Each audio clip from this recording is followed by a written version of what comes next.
Welcome to Truffula Forest, home of the Lorax, protector of the trees. In this lush forest, you can find barbaloots eating truffula fruits,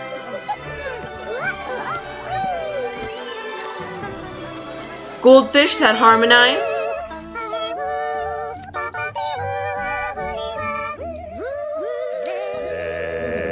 and of course, truffula trees. For the longest time, everything here was perfect and undisturbed by intrusive humans. That is, until a guy known as the Onceler decides that the soft and silky nature of the truffula trees is perfect for making a new versatile product that he calls the Needs. Those trees, those truffula trees. All my life I've been searching for trees such as these. The touch of their tufts was much softer than silk, and they had the sweet smell of fresh butterfly milk. I felt a great leaping of love in my heart. I knew just what I'd do. I unloaded my cart. This shows the Onceler's entrepreneurship, meaning his ability to creatively combine resources to produce goods and services. Entrepreneurship is also one of the 4 factors of production, or the things necessary for producing goods and services. Another factor of production is land.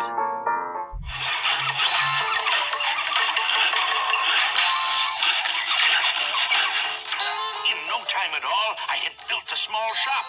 Then I chopped down a truffula tree with one chop. In this clip, land is shown from the trees the Onceler cuts down to the land he builds his shop on. Another factor is labor.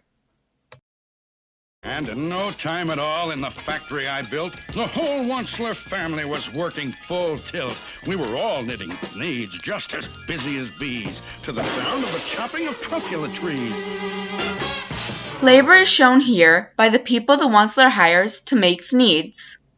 The final factor of production is capital, which can be broken into human and physical capital. Human capital is when a person uses their skills and knowledge to do a job.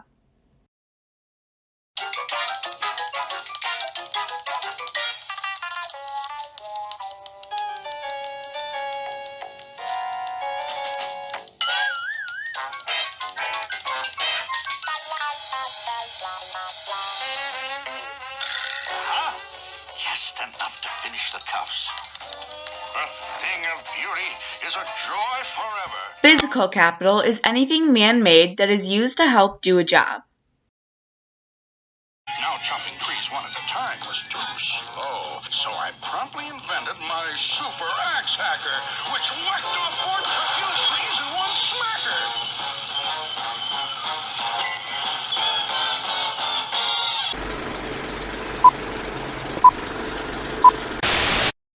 Now that he has the factors of production, he wants to stir excitement of his product. In order to do this, he creates a purposeful shortage of his products, meaning he puts less needs in the market than there are people wanting to buy them.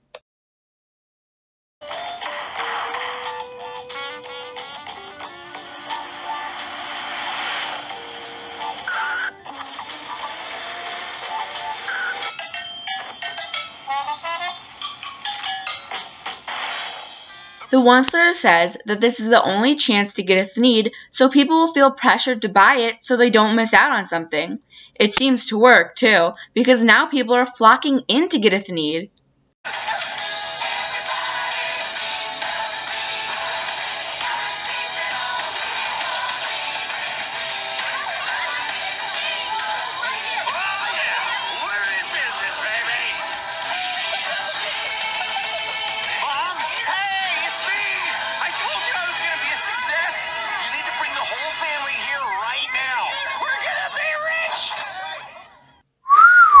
There's a lot more people than there were before, and not only do these people want the product, but they are also able to buy it. Look at all that money!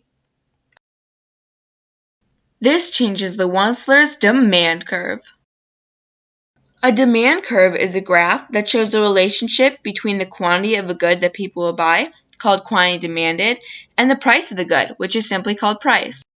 A basic demand curve shows that when price goes up, quantity demanded falls, and vice versa. When the price of the good is the only thing to change, it is called a slide because you are just sliding from one point on the line to another. But there are also non-price factors that can change this graph too. Things like the size of the market for a product and the customer's tastes and preferences affects how much the product is wanted and therefore affects the demand of the product itself. The quantity demanded by the consumer at a certain time at a certain price is the root graph.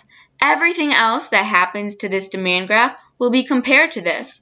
If something changes, like if the size of the market goes down, the line of demand will shift left because now less people are buying the product.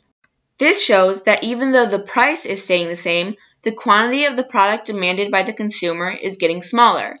In the case of the Lorax, the Onceler's root graph had looked like this.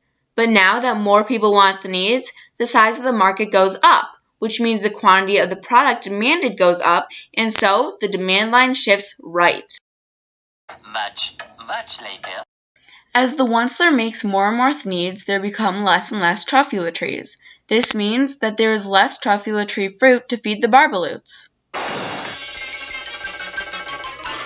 Yes, I am the Lorax who speaks for the trees, which you seem to be chopping as fast as you please.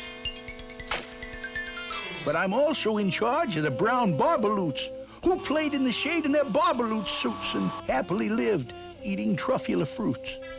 Now, thanks to your hacking my trees to the ground, there's not enough truffula fruit to go around.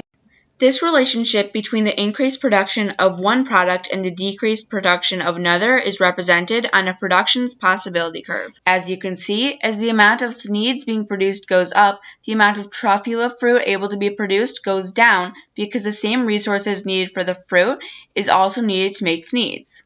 However, soon enough, neither fruit nor need will be able to be produced. This is because truffula trees are scarce, meaning there is a limited amount of resources available to meet unlimited want. At his prime, the Onceler made needs non-stop. He got to make over $1 million.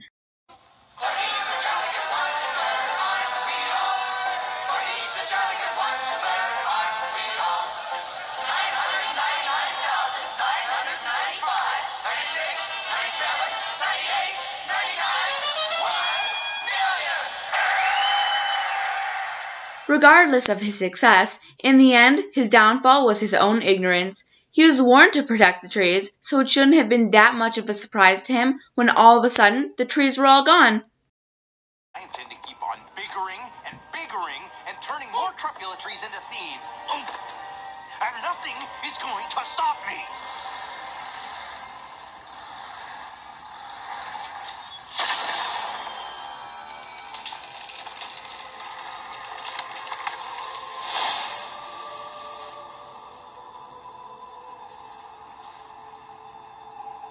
That's it.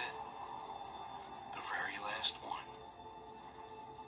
That may stop you. The 4 factors of production, shortage, demand, production possibilities curves, and scarcity are just a few of the economic concepts shown in the movie The Lorax.